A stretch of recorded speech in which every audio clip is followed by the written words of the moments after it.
Hello, ladies and gentlemen. Today we have a very special broadcast for you. Today we are lucky enough to be joined by a man who many claim to have America's best dick.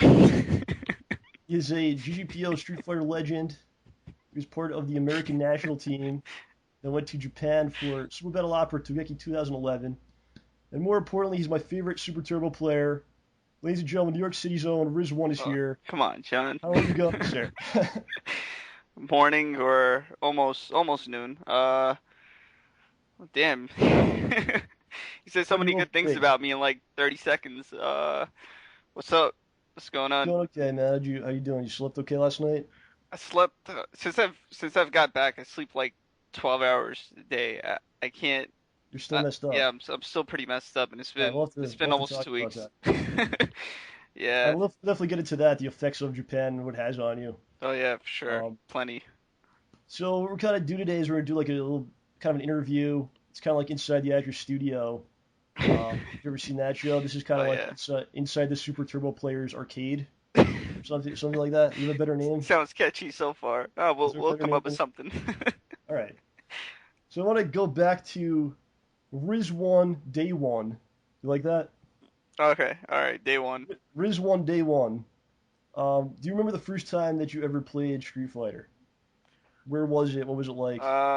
It had to be either on the SNES or Genesis with my older brothers, and we didn't know what we were doing. It took us a few years, uh, just So to like do what? like, yeah, what's up? Like what year was this? Let's put it in like a time frame type Like, kind of deal. it's like 92. When it came out, Or World Warrior was what, 91 on SNES? and you were like what 5 years old or something? How old are you? Four. You're 4 years old, Yeah. and you were able to play the game. Well, not really. I was able to mash buttons. I didn't know what I was doing more than, you know, jump roundhouse to sweep. Did you have like an instant love for the game? Like were you hooked? Yeah, I mean, well, my brothers and I were real competitive in anything that we did, so any new game that came out, we Right. played it. And then at the time Mortal Kombat came out, and, we were just playing whatever came out at the time. And then there was a group, the neighborhood guys, and we always got together. Not that any of us were really good, but Yeah. yeah, we kept So up. like your brothers are older than you, I guess. Yeah, yeah. All right. So did you have that at a young age? Like like so like they're older than me. Maybe their reflexes are a little bit more developed. Like someday I want to beat them. Like did you have that kind of emotion about it? Well, I guess my older brother was a bit of a slouch, so he didn't really count. It was my oldest brother who had most competition with, Right. especially like later on, we had more competition in other games. Right. So So maybe that's kind of interesting. Like maybe early on you built up that like competitive spirit because you had someone that you wanted to defeat. yeah, yeah, Like yeah. that, right? Really, it was my oldest brother who had most competition with when it came down to everything. So I must have got it Right. from him. All right. So that was 1992. I didn't see you enter like the tournament scene until like 2005, 2006. So why don't you kind of fill everyone in? What was going on in between this decade and a half of what was going on with as far as Street Fighter goes with you? Let's see. Did you attend like any arcades? Were you playing on online anywhere, like stuff like that?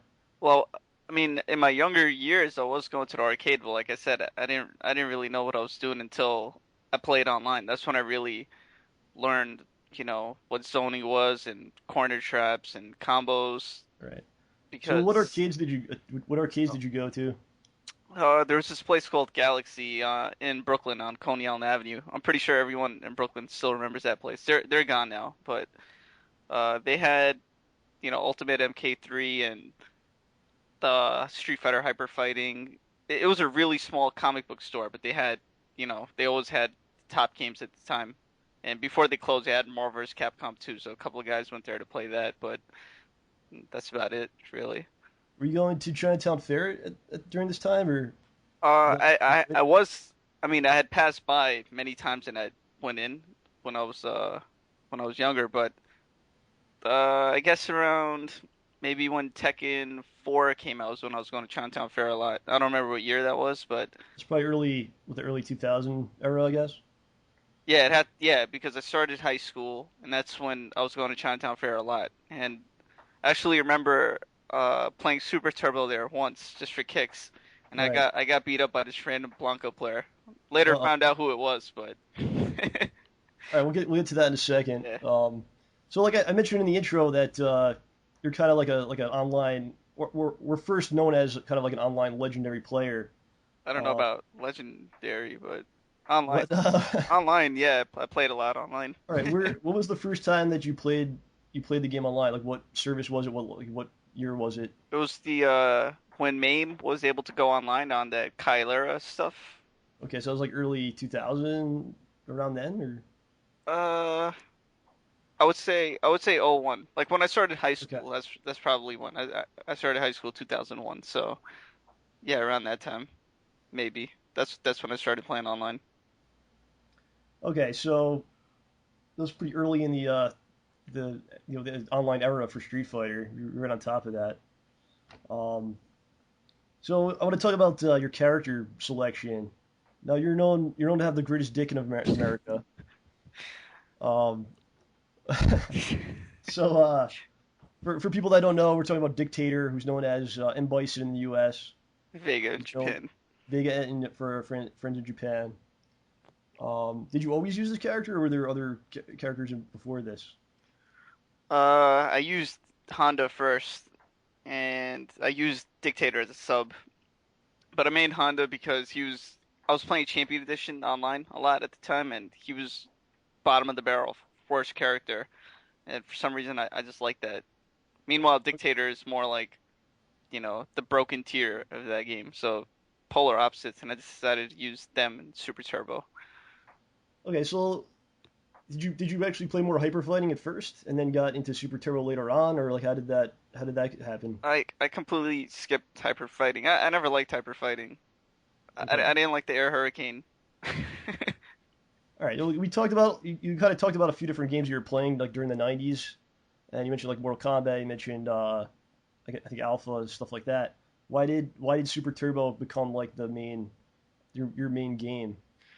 I guess I guess of all the games I was playing, I like Street Fighter 2 the most, and I mean online there was a lot of competition for both Champion Edition and Super Turbo, but Super Turbo just had more that Champion Edition couldn't offer, I guess. And there were more players and there were more videos online. It was just more popular, and More of a and I liked tournament it. scene going on for that game. Yeah, Uh, well, the Web2Zone thing that was I guess '06, '07 when yeah, we'll when get there. We'll get there. yeah. We'll get there. I got that on the list. Uh, You're doing great so far, by the way. I'm Thanks. gonna I add. don't know. I think chronologically I'm a bit broken right now. No, well, I'm just making up the questions as I go, so that's why it's happening like this. Marty McFlying Uh, it. So, yeah. Okay, so let's go back to Dictator. hmm So I think during this era, especially, this is like 2000 or around that time. Americans were very set. Like this, these are what the tiers are, and most of these guys just kind of picked from that three or four characters that they thought were at the time thought were like the best characters, right, right. and everyone else was not good. You did not choose from these characters. You chose a character that in America was not really used, and that is Dictator. So why don't you get more specific into like why you chose that character and put your blood, sweat, and tears and your work into that character? All right. Well, firstly, I guess I didn't really understand the concept of tiers, except for, I mean, I knew when I was watching videos that Ryu and Old Sagat and Boxer were probably a lot better than, Dictator, Honda, and Zangief, or whatever the case was, but I didn't really, I guess I wasn't good enough to understand the concept that there are 10 zip matchups yet. Right. And I mean, like, all right, for example, in Champion Edition, there are a lot of one-sided matchups, but we were still able to win with lower tier characters because we just knew the game a lot more. So it was fun. So coming into Super Turbo, I didn't really think about that, I guess. Either that or it's just, a bit ignorant or Well, what I was it don't about know. the character? Was it the fact that he had a hat on? Was it the psycho ability, the Uh Shadaloo concept? I, You I like believe? I like Did you buy green. into the Shadaloo politics? Like you were into that? What? Yes, yes. No, Uh, I like green, so the color that I Uh, used, I like that. okay. Um, I like that he was able to go from one part of the stage to the other, like in an instant.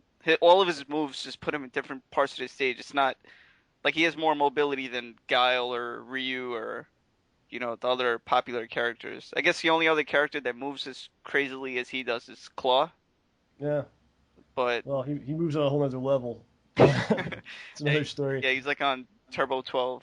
Yeah, Yes. but I don't know. I guess and just the fact that he had a million tricks, like nothing he has is guaranteed. Everything is anticipation, and you really have to take educated guesses or read your opponent. There's no like for example, if you knock them down in the corner and do a Psycho Crusher to switch sides, you don't know whether to go overhead or low forward for a 50-50 mix-up. But you always, for some reason, I just feel like the good dictator always chooses right.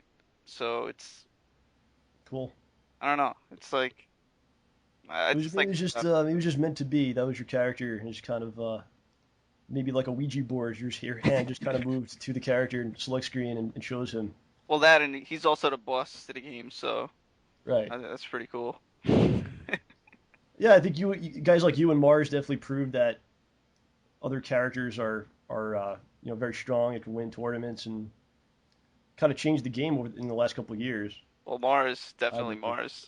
I really like So now Mars. you've chosen Super Turbo as your game. You've chosen your character. Hmm. How did you how did you level up with this character? Did you start? Were you watching videos at this point? Were you just playing online and just figuring out what the character could do? Like, what were the steps you took to improve your dictator? Well, there's a couple of things. The first thing I guess had to be videos because well, around the time I was going on combovideos.com was it? And Yeah. they had all the Master Secret Cups and Yep. they had all those tournament videos. So Dictator did get to shine a little bit there. There was mostly Ryu and Ken stuff, which was also cool, but uh watching videos I think helped out a lot. And then, you have to play, you have to practice execution. Excuse me. And then what else was it?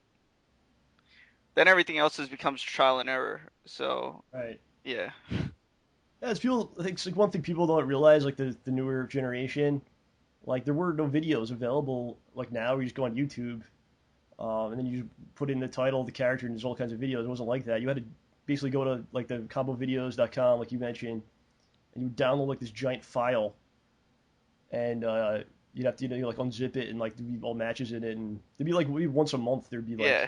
videos. And it would take forever to download Oh sometimes. yeah, dude, all night and shit. You have to And download them in parts.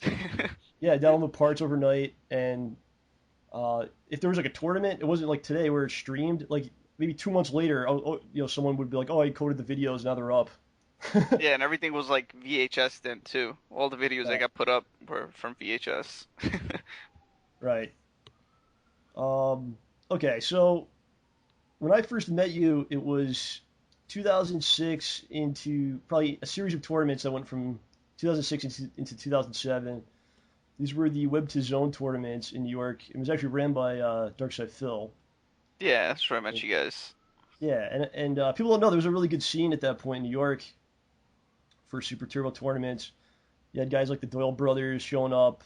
You had Duran, Arturo Sanchez, Calf Master, and NoHo was always at those events. Yep.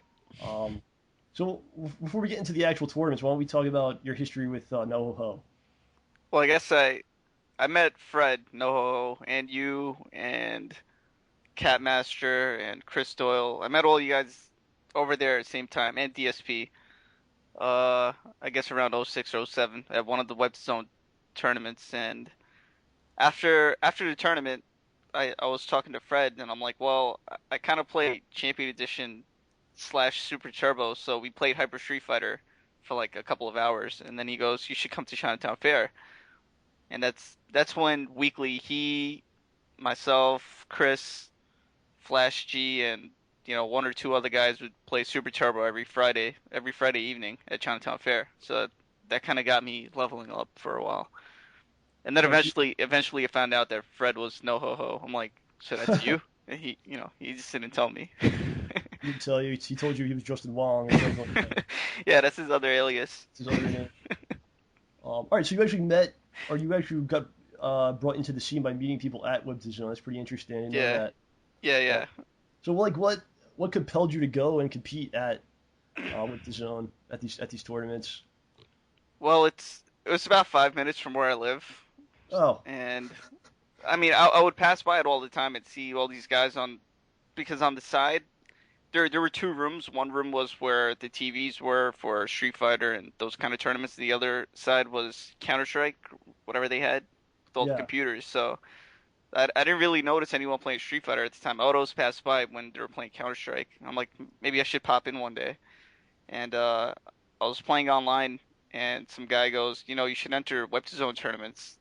They're like right by you. We play Street Fighter. So that's how I went from online to offline for that moment. And that's how So I met you interesting though. guys. I mean, had you not had you not attended those events, or had Fred not been there or Noho not been there, like would have been totally different. It's very odd how Yeah. these just kind of like come together like that. Um, all right, so do you have anything else to say about the Web to Zone events? Like, did you see gameplay that was like inspired you to get into it more, or like anything like that, or Well, I remember the first set I saw there was you versus DSP. He was going randoms and you were going sim, and you did yeah. stuff like teleport slide super. What the hell? Yeah, because even in the Japanese videos you don't see stuff like that. But Well, it's not safe at all. So I mean it's not, but it was working, and yeah. I had known about you before I went to those tournaments because, well, I guess from just playing online, everyone knew all the offline people's bios. Not like stalker material, but you know, like people knew who was who, I guess. Yeah, I was around like a little bit before that, but I was just getting kind of into it at the same time. So those were really great events. I Yeah, wish that and again we talked about this before, but it was a whole other era, so there's no videos that exist of it or anything like that. I'm sure if that was held now, there'd be streams going from there and all kinds of stuff. But it's true. just a whole different era. I mean, that was even before the online era really kicked off. So like people had to play offline to even play. Yeah, but what's funny is that it was always about having the right setup. But Right. I think at the time the best setup was the TDC disc. Was it on Dreamcast? Was that how you guys ran them? We Yeah, played all kinds of different versions because we didn't even really know which one. They all have problems, the Super Turbo ports. So we used the yeah, Dreamcast version, we used the PlayStation 2 version. Um, Sometimes we had the Anniversary Edition going with the just Super Turbo only characters. So I remember I don't this. know. I remember that one time we were there and nobody had the Super Turbo game, so someone had to go across the street and buy it. Oh yeah, oh yeah. I remember that. I wasn't too happy about that when it showed up. It's an hour and a half away from where I lived at the Yeah, time, and oh yeah, we don't have it here. And well, that was kind of the part of the fun back then. It was such an underground thing. Where now it's more mainstream, and I don't know. It was very hardcore back then. yeah, it's true. Caught through. So moving on. So I met you at the Whip to Zone. That was like '06 and into '07, different tournaments there. I didn't hear from you for a long time. We kind of lost touch after that. Yeah, for But I about 2 years. yeah, for a long time we lost touch. But I continued traveling to tournaments and going all over the place, all over the country and stuff. And once in a while, like someone would bring up your name, and they'd be like, "Oh, you're from the East Coast. You got to play Riz1. You got to Oh, play this. You got to play this dude Riz1." Like I would always hear this over and over again. And I think this is at the time that you were on GGPO. Probably GGPO just started, and you were starting to like really carve out a name for yourself. Um, so why don't you tell a little about just a little bit about GGPO, like how you got started with it, and some of the people you play on there, and all that. oh God. Well, as far as names, I could go forever. I had so many rivals from even before that, up until GGPO, up until now, online, offline. There's really so many people, but uh, when GGPO first released that, I wasn't on it. I think before that there was a P2P client, Yeah, or around the same time there's a peer-to-peer client. So the GGPO guys played Alpha 2, and then everybody else just played whatever they wanted through peer-to-peer. So there were a handful of guys that I played from that. Uh, I guess this is when Damn Die was starting out too, around like Mm-hmm. '08, and then Yeah. they had their Super Turbo Sundays, was it? The In New York. no, it was online through peer to peer. Oh, okay. So, well, they used to run tournaments like every Sunday, These you know. were like these were online tournaments. Yeah, but I mean, I didn't participate in them. I hardly really got a chance to play. Uh, but I did play the guys who entered eventually, like later on in the week. It's just I was real busy with school, and I would play every now and then until GGPO had full Super Turbo support. That's when I was playing on there a lot more. Yeah. Right. So like, what was GGPO like going from you started with Chimera and the more primitive programs for this stuff. When you first got on GGPO, was it like amazing, or did you notice like a big difference in the quality of the online play, or Yeah, I mean, uh, there was rollback, which was a problem, but going from 7 frames of input delay to like one was, that's a huge difference. So it was a lot better playing on GGPO for and do you that feel reason. that and you definitely leveled up by playing on GGPO? Yeah, yeah. I think I learned a lot again with just making the Mhm. right decision, from Right. from experience. And there's like all the different probably all the different matchups that you got. Yeah, Uh, you'll never have fought a Cammy at Chinatown Fair. No one played right. Cammy, so you got to play a few at least on GGPO. Plus, you finally get to play Japanese players. That was a huge thing that GGPO had that no other client before that had. Right. Yeah, I mean it's one of the great points about playing online. I mean, if you're in your local scene, if someone doesn't use a certain character or play a certain way, like you might find out on the online, you know, stuff. So Yeah, it's it always really helps. right. All right, so I kept hearing your name here and there and stuff like that, and I was getting ready for it's just probably like 2010. Um, I was getting ready for the Super Battle Opera Tougeki 2010 qualifier. So I started playing on GGPO, which I never really did much before that, like maybe a little bit. But I started really getting on there heavily, and like all of a sudden I would see you in the lobby, and you and I would always we'd always try to play each other, but it would never connect. Yeah, I hated that. So I thought at the time that maybe you were just afraid to play me, maybe you were running, you were dodging me, You which really thought that? I still think that now. But Jerk. so you and I were never able to connect for some reason, and then it wasn't until I got back from Japan. This is probably like October, November of 2010. Almost a year ago. Yeah, probably about a year ago. Like all of a sudden we were able to play, and this began what can only be described as an insane series where we played each other probably thousands of times, uh, probably like every day for several weeks into months. Yeah, we really we would go 99 battles, So dictator yeah, Dawson. my question is why did this happen? Why did we do this? Well, all right. I would think that you fought some dictators and I fought Dawson's both online, offline, whatever. But when we played each other, we really got to go in depth with the match, and we Right. really learned what to do in every single situation. And every time we played, we would have to find a counter for the counter, and we just kept going until, you know, well, not that there's nothing else to learn. There's always more to learn, but that's the reason why we kept playing, I think.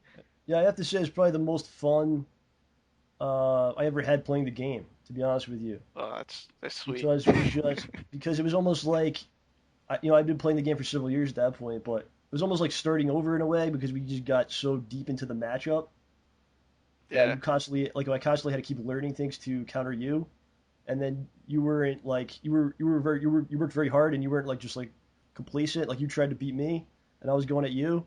So I think we kind of pushed ourselves to a new level in that matchup.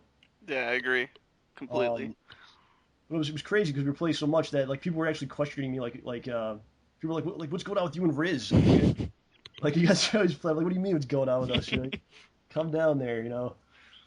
But some cool things kind of came out of that. We learned a lot of shit, and we actually started recording our matches, and we made a video that was Well, you called. made a video. I put together a video with a lot of the crazy clips. It was called Ram. It was called what was it called? Yoga E Psycho or Yoga E Cycle Volume One. And this was like a big. I put it on YouTube. It was a big success. It has like 14,000 views. It was on sryukin.com. Actually put it on their front page for a while because it was people were really into it. So that's cool. And then another thing that happened when I got back from Japan, we all the best East Coast players kind of put together this group, which we called Don't Blow This, DBT. and DBT, and we started getting together at Howard's house because he has cabinets, and we started streaming.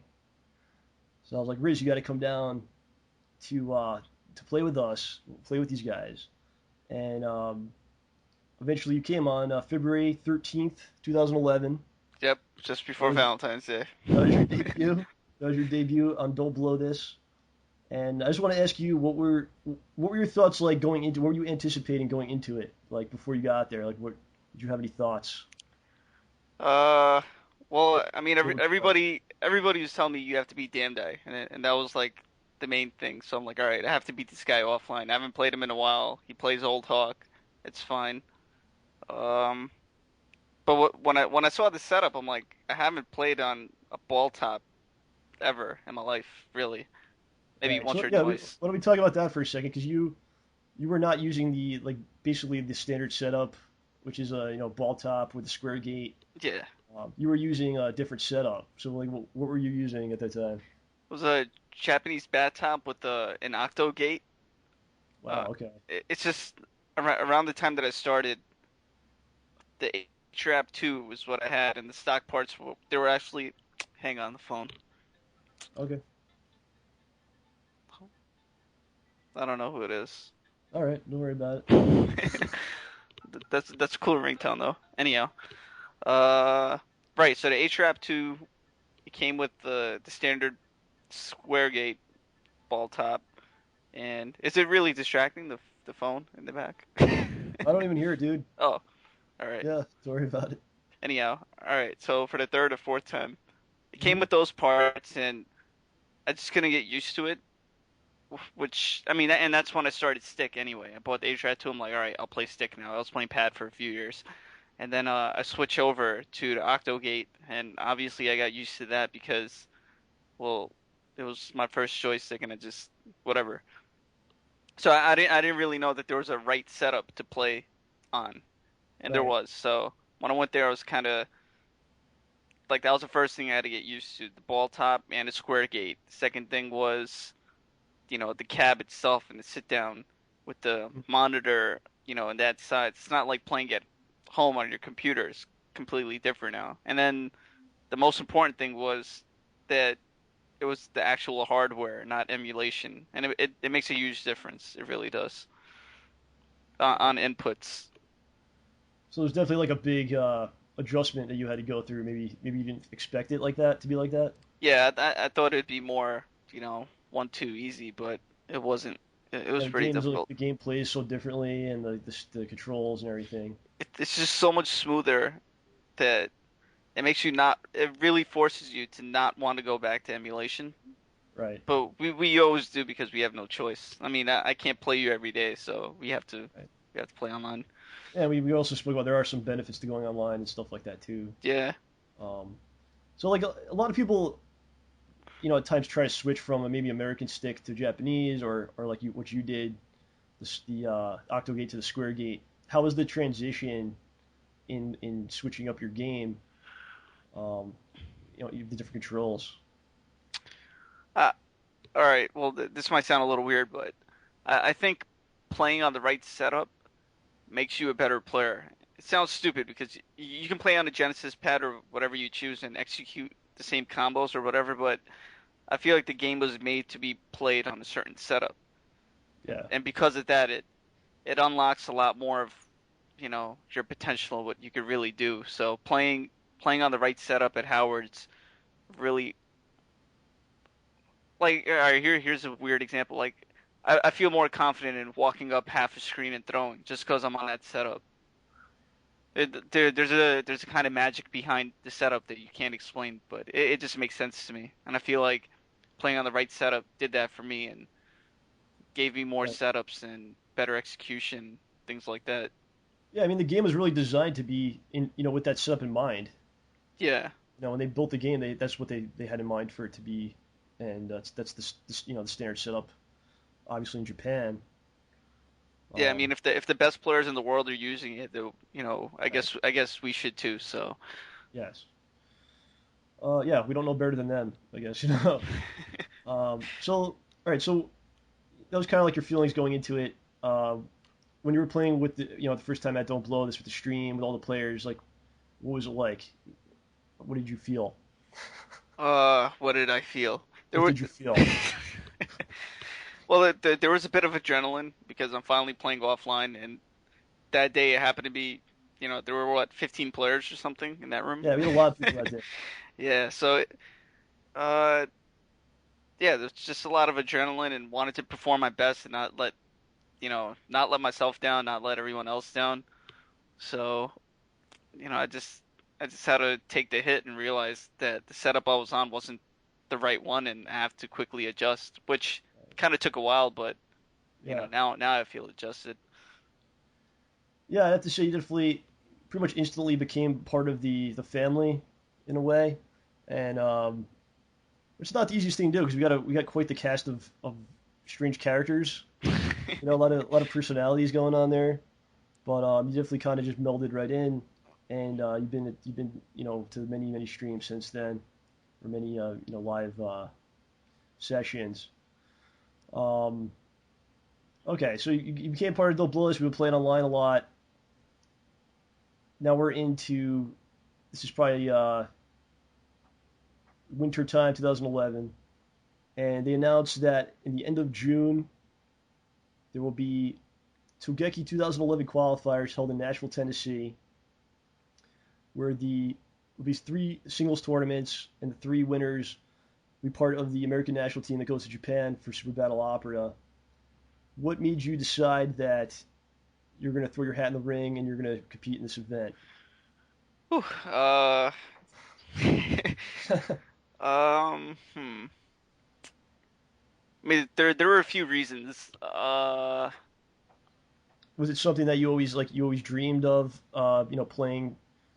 Playing this game for all these years at this point. Was it always a dream to go to Japan and play what is considered to be the best players? You're spoon feeding me the answer. Yes. Okay, Uh, yeah, to I build mean, off that. it was a dream of mine for a while to go to Japan. When I first started playing online, I'm like, yeah, well, I'll go to Japan. I'll get to play Mateki. Because when you're a beginner, it's super terrible. Everyone's like, I want to meet Mateki. He smiles all the time, and so everybody else wants to meet him. And for a while, yeah, I really wanted to go and I wanted to play those guys and see what the atmosphere is really like. A couple of guys had already been there before. I mean, you told me your experiences there. Right. I definitely wanted to go. A lot of things were happening in my life around that time, and everything just added up to that moment. I was like, I have to go to this. So, basically, Mars and I we talked for weeks deciding what we were gonna do because he wanted to go to East Coast Throwdown, which he did get to do, which was cool. But uh, yeah, he was going to skip the qualifiers, so we kind of talked each other into going because I was thinking of skipping too. But I'm like, we can't pass this up. We trained for so hard and so long that we should go. No matter how we do, at least we do. Right.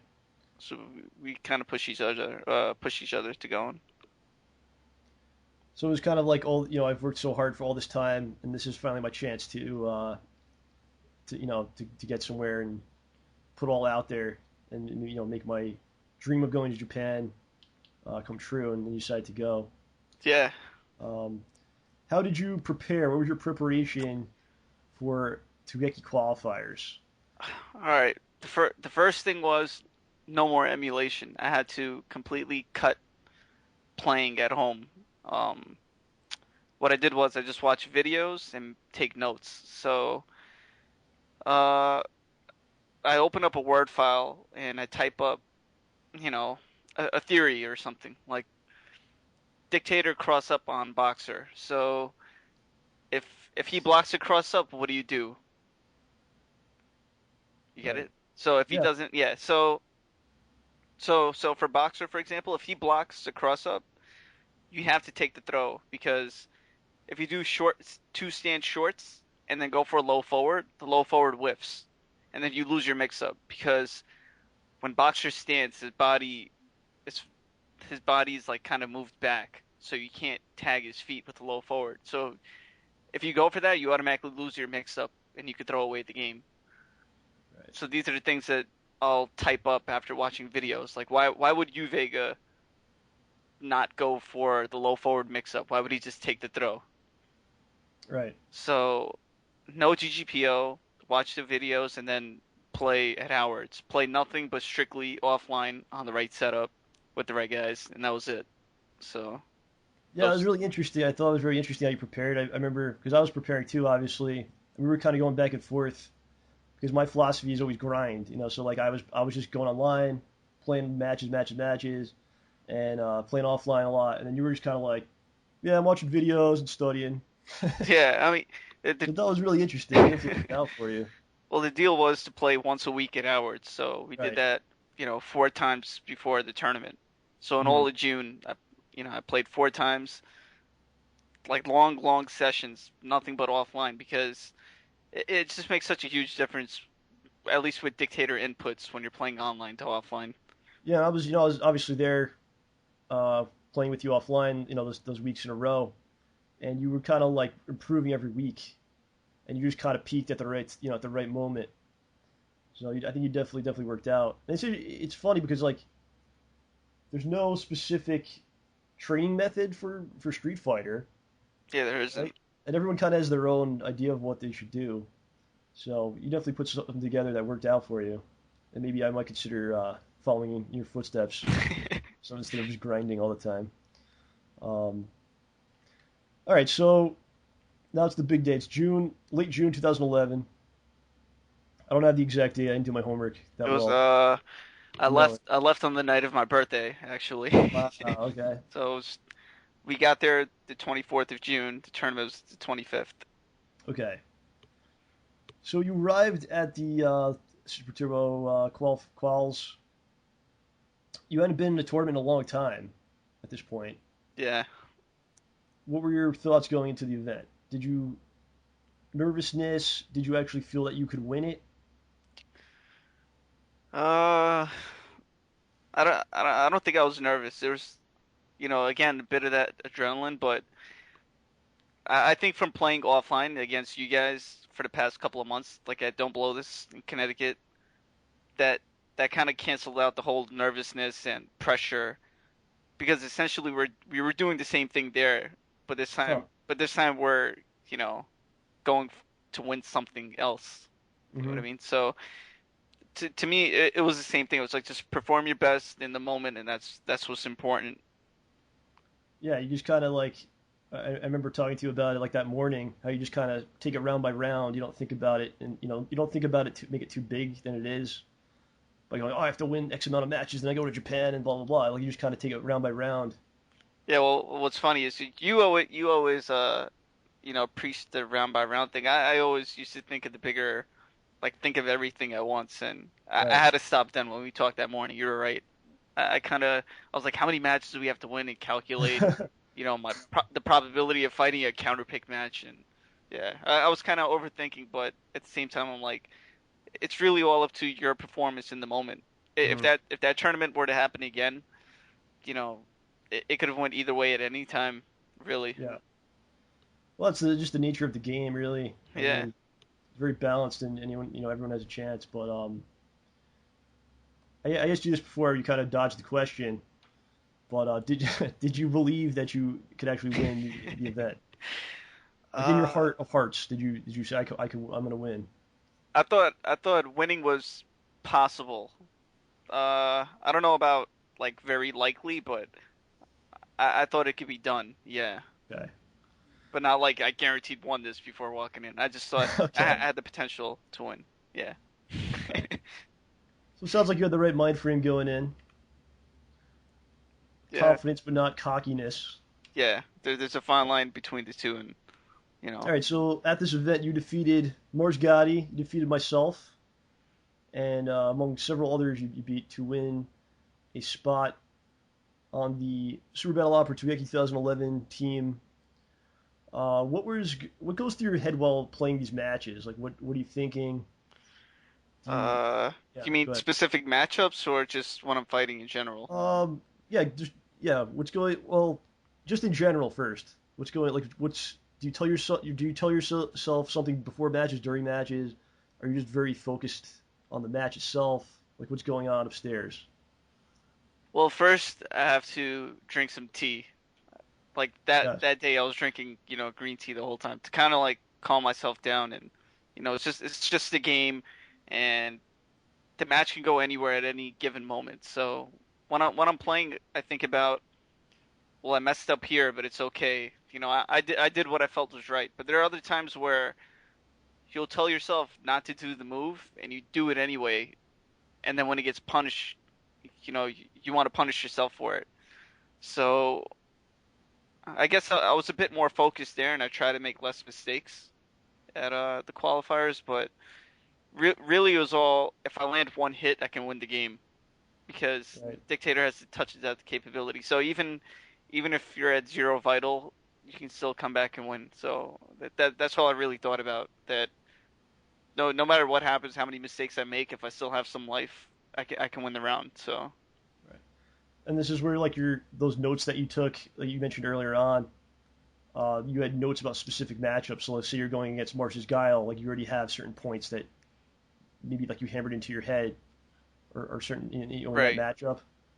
Well, Mars and I, we'd been playing for so long before that, in Connecticut and online. So when we got to Tennessee, we said we won't play each other. We played only one game, Dictator versus Gal, and we're like, no more because, we'll beat each other up in the tournament. So yeah, we both have setups against each other, and we know how we play, and we didn't want practice to influence how we would play in the tournament. So I had to save the couple of tricks I had for that given moment. Right. Okay, so you won the tournament. This was the third tournament. It was three singles tournaments. You won. What was the first emotion you felt when it was all over? Oh God! All right, I got to think about this. Your dream, your all your hard work paid off. Your dream of going to Japan has now become a reality. Yeah, I What guess I guess did you it's a feel? bit it's a bit surreal, as cliche as that sounds. I don't know because I remember in the middle of the set versus Mars, I'm like, I can't do this right now. I have to breathe. I need a minute to breathe because I couldn't really believe it was grand finals and like he dropped combos and I'm dropping combos and it felt like we were playing casuals for a moment. But it's just because we play real fierce in casuals anyway. Hmm. So it's like whoever wins a set that we usually do all the time anyway will go to Japan and I don't know. It just felt a little strange that we were doing it for a trip to Japan and competing with the best players and whatnot. So Right. when it was all done, I don't know. It was just like we played a really long set and now you know this will happen. I don't really think I factored the whole thing in yet for a while. Yeah. All right. So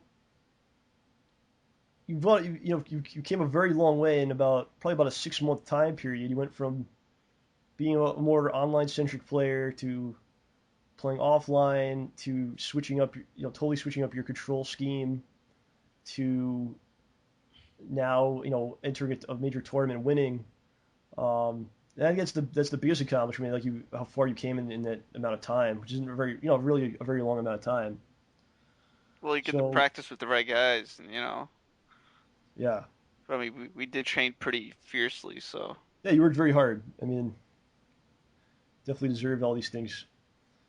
So now it's like early July. You have a couple months to prepare for Tougeki. First of all, did you ever think you would get the chance to play did you really ever believe you would have the chance to play these guys, these Japanese legendary players that you always watch on videos and stuff? I did, I told myself I would one day go there. I didn't know how it would happen or when it would happen or if it would really happen. It was more a dream, I guess. I guess I Right. thought, what if in a few years they're not even playing that anymore, which is a pretty dumb thing to think, I still especially always play. yeah, especially after seeing how they are when we were there. But Right. I don't know. It was just always a thought in my mind. I had no idea it would actually happen like that. Really strange. All right. So you had a couple months to prepare. What was going on in your life during this time? Like, what were you doing to prepare Uh, for um, Tougeki? well, I guess I had to kind of mentally prepare myself. Uh, I had to finish up school. I was one credit away from graduating, so I went back to school that Mm-hmm. summer in July and August. And then I was fasting for all of August, so I didn't come out to play at all, really. I played online against Damn a lot, not using Dictator, using other characters for his old Hawk because I didn't want to mess up. I didn't want to go back to changing how I do inputs with Dictator online. But every now and then I would still do it. So most of my training was still again from videos and I guess just using other characters to make myself feel more comfortable and then level up with Damn Day. Right. All right. So you said you were going to school, you were fasting, and you were preparing for a major Super Turbo tournament, the biggest of your life, basically, Yeah. the culmination of all of this years of work. So these are all things that take a tremendous amount of discipline. Do you feel that like going through something like fasting? Do you think that helps you be like a more disciplined person, and maybe does that translate to things like preparing for tournaments? Well, mentally it will make you a stronger person again Right. because of the whole discipline aspect. So, uh I would have to find the right hours to play online for the 2 hours a day or whatever we would put in, and it was kind of hard to factor that in because the homework is really tough. It was I had to do a couple hours of reading a night and I couldn't because I really didn't have the time. So when I did play, I would just have these pounding headaches, but we had to continue because that was the only training I knew I would get Mhm. before getting to Japan. So I guess it kind of keeps you more determined somehow. Right. Yeah, I don't think people realize the amount of work that it would take for someone to do something like win a qualifier and then be part of an American national team. Um, did you ever face adversity from like friends or family members? Or like, why are you playing that silly game all the time? Or like, why are you playing video games like that? Like, it's a waste of time. Or did anyone kind of impose Yeah, that yeah, of message to you? course. Of course, until I told my family, I'm like, well, I'm going to enter this tournament, and they're like, well, you have to win after all the hours that you put in. They don't really understand that there are a lot of strong guys out there, and they all play whatever amount they need to, and that there's always a competition. But they were happy to hear, it was the first positive reaction that I got from them Right. about gaming in general, because no nobody really likes watching other people play. They'd rather play themselves. That Yeah, that makes especially most like sense. yeah, people of like the older generations don't understand that. Oh, Yeah, well, what is this? What is this video game? Like. But essentially, it's like it could be like any other sport or anything like that. I mean, there's definitely a big payoff for you and I. In the end, there was like this amazing trip out of it. yeah. I mean, we were the lucky So, ones to, experience such things. So, right. All right. So okay. So you did your preparation. You left for Japan. Do you remember the exact date of that? Was it September 11th or something? 12th? uh, we left on the 10th, so we got to Japan on the 11th in the evening. All right. Why don't you just kind of like give us a quick synopsis of what was it like to be on the plane ride? How long was it? And like your first maybe first couple days there. Well, the flight was delayed, and I still barely made it anyway because I had a lot of stuff to do that morning in New York. So, I met Damdai at the gate. Kind of got lucky, they let me through, whatever. Uh, I remember him telling me since he flew out there, with you and Ganelon a year before that, that it'll be pretty hard to sleep on the plane because the whole time you're thinking about, oh my God, I can't believe I'm gonna be in Japan now. Yeah. And so I probably slept. maybe 20 minutes or 30 minutes total. What seat? What was your seat on the plane? Like middle or window or? Um, no, I was in the aisle, damned I at the window.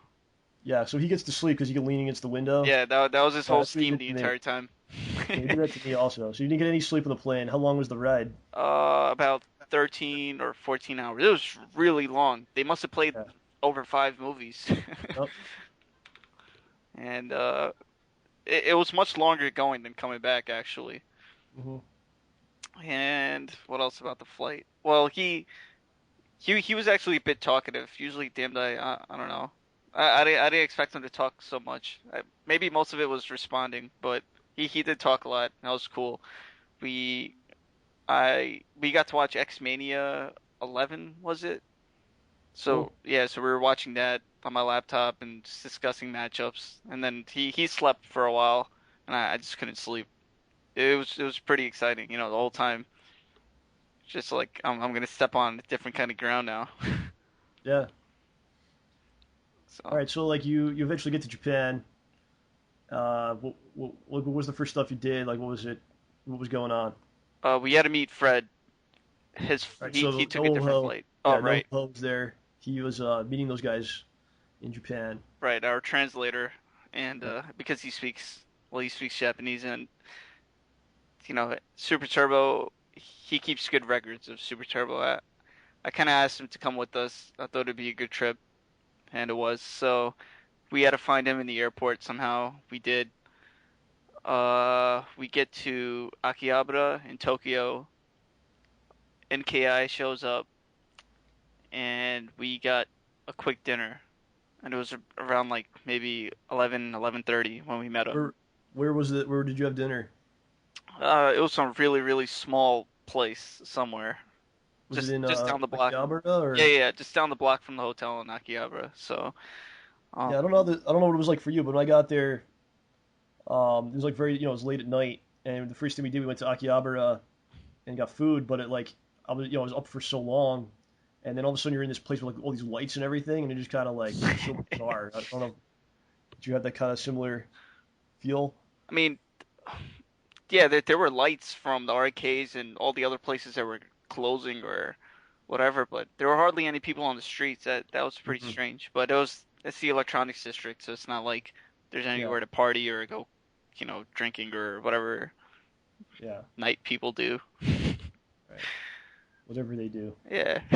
It's just like it's such a strange thing. It's a strange place to be after being awake for so long because you're just like, is this where am I right now? Like, Yeah, I guess there was somewhat of an alienation effect.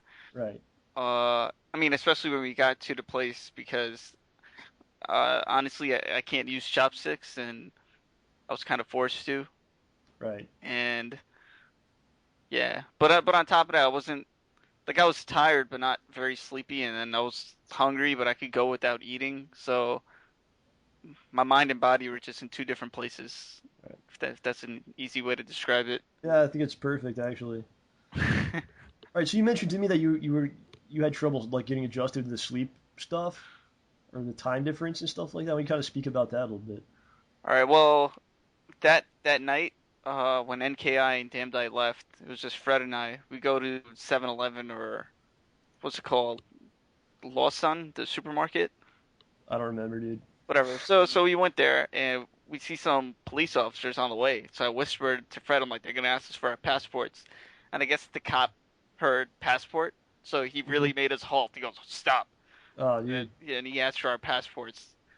I'm like, holy shit. So, we showed it to him and they're like, where are you staying at so I just point right behind me. I'm like, that hotel.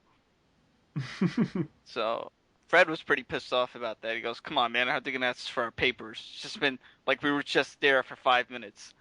And Yeah. so that night, I couldn't sleep for the first week. I probably slept maybe 2 hours a night. Wow. And in the middle of the first night, Fred gets up and he goes, asked me for my fucking papers. And he was just talking to himself in his sleep. Like in sleep, he just wow. Yeah, he just got up and he's just talking in his sleep. So I recorded it and I showed it to him the next morning and he goes, delete that. I haven't deleted it yet, but Wow. yeah. You should put that up on his website. I'll use it as like blackmail one day, or if I need to. All right. So I know that you guys in preparation for the event, you were there several days before Super Battle Opera to give Yeah. you a chance to train at different locations and enter different events that were going on. So why don't you kind of talk about where you went, what arcades, and stuff like that? All right.